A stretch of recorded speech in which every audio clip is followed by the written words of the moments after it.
Električni trotineti su sve popularniji i efikasniji način prevoza u gradskim gužvama.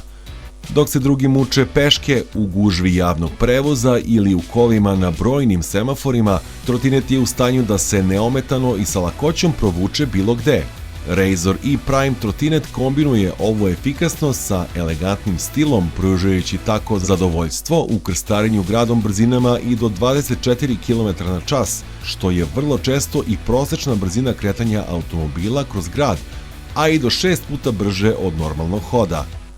Motor Razor E-Prime trotineta je tih i snažan, u stanju da podrži putnike težine do 80 kg.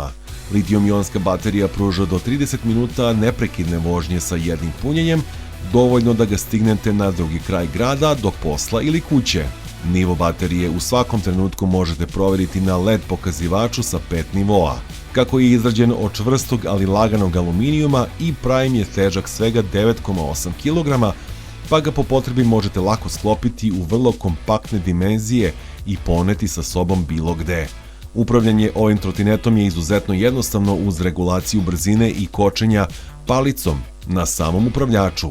Visina upravljača je podesiva kako bi trotinet bio pogodan za uzraste od 14 godina naviše. Pored lakog upravljanja, vožnja je i vrlo udobna zahvaljujući točkovima od 8 inča sa gumama bez punjenja vazduhom. Važno je gde kupujete tehniku. Vaš Gigatron.